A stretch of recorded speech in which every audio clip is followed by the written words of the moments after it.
Okay, girly pops, it's a bittersweet moment today. I'm 37 weeks and 5 days pregnant with my last baby.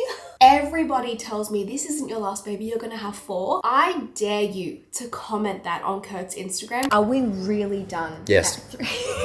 I feel done with 3, but he is absolutely done with 3. So welcome to my final packing my hospital bag video. Although this is my 3rd time packing a hospital bag and like prepping everything for labor, I'm a bit of an organization freak. Not so much that I'm like packed by 31 weeks. Like I'm definitely more chill in like a timely sense because I'm nearly 38 weeks and I still haven't packed. But one of my biggest pieces of advice when packing a hospital bag is sit down with a paper and pen and first write out everything you think you need for yourself and your baby. It just makes the whole process so much more efficient. Let's go ahead and do that. Okay, let's talk hospital bag for baby number 3. I can't believe this is my 3rd time filming a video like this and packing my bag, but I will say again, can I highly encourage you guys to write a list because it made this whole process so much more efficient. Now, I like to bring a wheelie bag, like a little suitcase, and then a separate baby bag. This is my new baby bag. It's the Loewe puzzle tote, and it's like the perfect size where it's big enough to fit everything, but not so big that like if I feel it, I can't carry it. So we'll start off with my baby bag. I like to pack everything in like packing cubes. It just makes it so much more organized. So I'm just trying to keep this as like the dedicated baby section. In bag number 1, I've got all of baby boy's clothes. Now, I'm very lucky that I only live 10 minutes away from the hospital, so I'm kind of bringing the minimum, and if we had to extend our stay, we could just pop home, grab stuff, and come back. I also have no idea what size he's going to be, so I've had a really tiny baby. Fox was 5 zeros, and Malachi was a 4-0 baby, so I guess more like an average sized baby. So I've got our little booties, which honestly, it's probably just for a cute little photo. I love these kimono styled onesies with the zip. This is a 5-0. This is my 4-0 onesie option. I love green. This is also a really weird time in the year where like today it's boiling hot, it feels like summer, but yesterday it was freezing cold and I was wearing a hoodie. So I've just kind of brought different options for him. I have another little kimono. This is more like a bodysuit. I have 2 singlets and then 2 beanies and a sleep suit. You'll see later on I do also have a muslin wrap because sometimes I wrap my babies, like I full burrito wrap them. Other times I'll just put them in this ergo pouch. This is one of my favorite sleeping bag brands, and this again is a 4-0. Look how tiny that is. So all of this stays nice and organized in this one packing cube. In our other packing cube, I have the blankets and the muslin wraps. Now, I do like to bring my own blanket. I can only speak for the hospital system I'm in. Obviously, I live in Sydney, Australia. I think every hospital is slightly different. In Sydney, you do get like this stripy generic baby blanket, but it is quite small and it's not very stretchy. It's warm enough, but I just like to bring my own. So this one was gifted to me by Little and Fern, and it's just got these cute little palm trees on it. Then I have this Seekaboo muslin wrap. I have a feeling this is the one I brought in to labor with Malachi. It's still one of my favorites. I like love a sage green moment. And then I have 2 burping cloths. Ideally, I would actually like to bring more, but these always get mixed up with the hospital towels and they always like grab them and like the janitor person takes it away from me. You'll see me talk about these eventually when I film my newborn essentials video. I'm going to go through brands that I love and just like products I can't live without. This is one of them. These are my ride or die burping cloths. I just throw them over my shoulder, baby vomits, whatever. I just use it for everything. They're not precious. They're so versatile and they're really affordable. Lastly, in this baby bag, I have all of like my Nappy Essentials.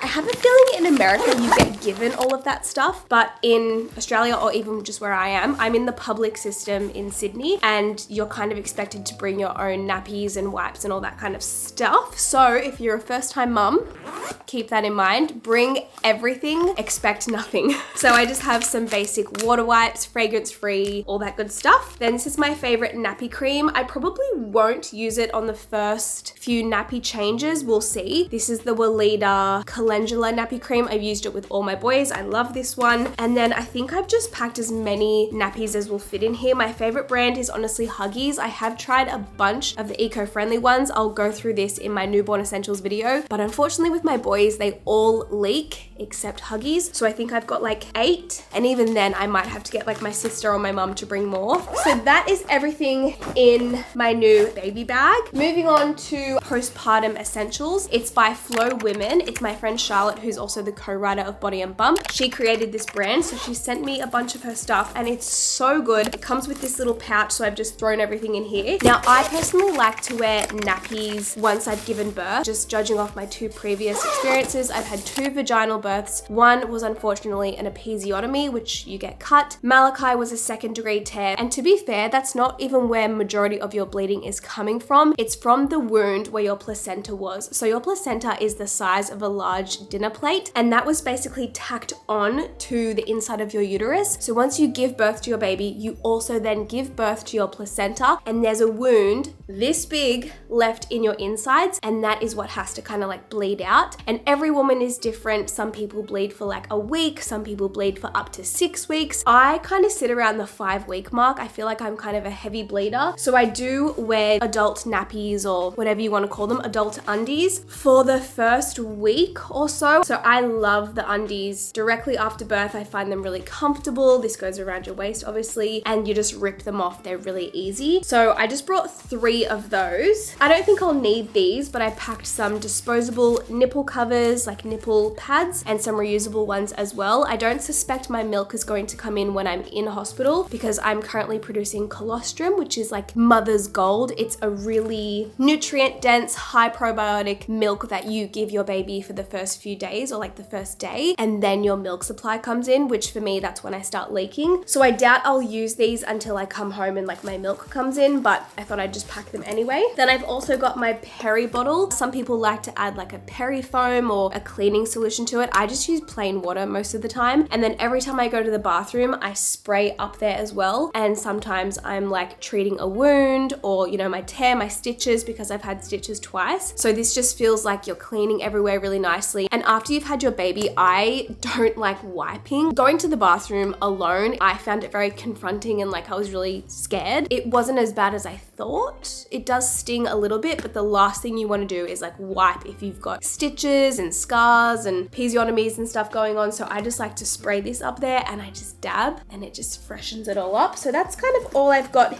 in there. I'm obviously going to have some more stuff at home, but this is just like hospital essentials. Moving on to my labor outfit, I suppose. Like honestly, whatever I'm in at the time, like I'll just labor in that. I'm not really overthinking it. This is the furthest from a fashion statement you could possibly get. This is a pure comfort statement. I'm not here to impress anybody but myself, and I just packed these little pajama pants. They are so not restrictive, and let me tell you, when you're in labor, you will most likely end up naked. Like I always end up naked when I'm around like 6 centimeters dilated, and I don't even remember getting naked. So I just don't want to feel restricted. So these are really stretchy satin pajama pants. Then I've just got a basic black matching underwear set with no underwire. Again, really stretchy. This is from Bumpsuit. I love these little bralettes. And then this oversized shirt that I've had forever from White Fox, just a long sleeve. Again, who knows if I'll even make it into this, but I've just got it upstairs here. So if I go into labor in like the middle of the night and I'm in like my silk pajamas, I'm probably gonna come up and get into this, because if it gets blood on it,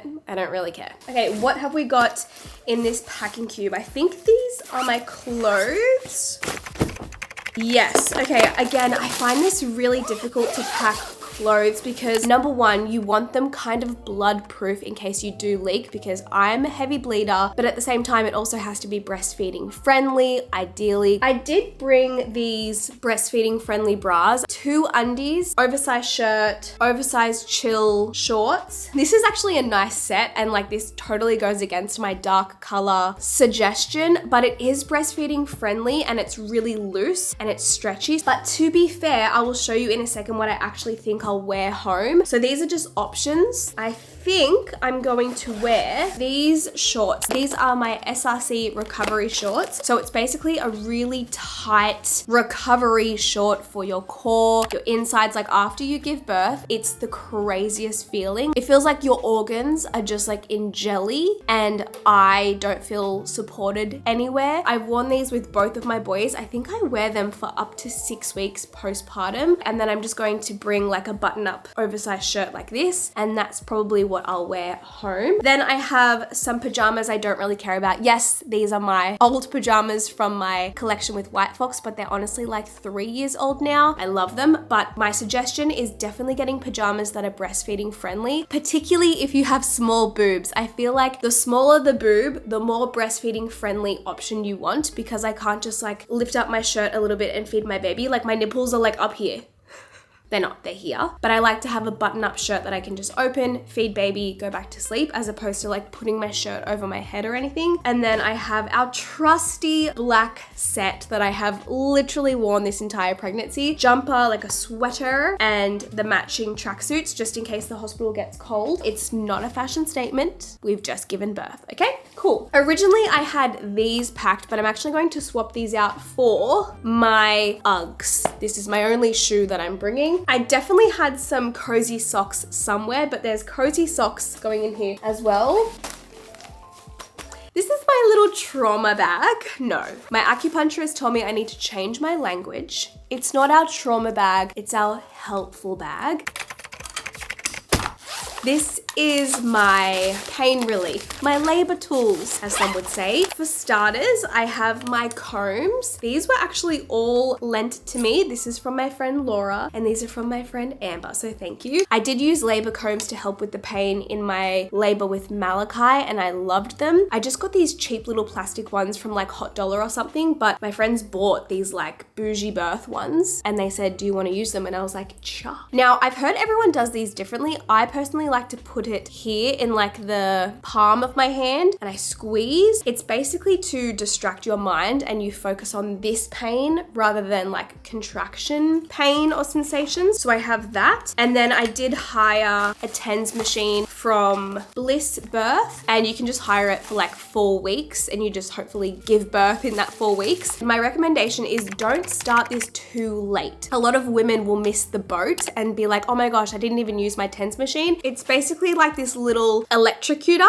It comes with these wires that you attach onto the machine, and then these pads go on your back, and it basically like sends these electronic shocks, which when you're not in labor, it's not very pleasant. But when you have this intense sensation, particularly if you are having back labor or your baby's posterior, this was game changing for me in Malachi's birth. I hated it in Fox's, but I've loved it in Malachi's. So we'll see how I go with this one. Like this could be a Fox experience or a Malachi experience, but I just recommend having all the tools on hand possible. You truly don't know what you're going to like in labor until you're in labor. So that's all I've got in my birth prep. I think they have clary sage oil there. Like, to be fair, my hospital has a lot. They have the candles, like the non-flammable candles, like the little light lamp things that kind of create that ambiance and that atmosphere. But I do have a list of things that I'll pack when I'm in early labor at home, just because I either like haven't grabbed it yet or like I use it frequently. So when I'm in early labor, can everyone remind me to grab my toiletries? Here is what I pack in my toiletry bag.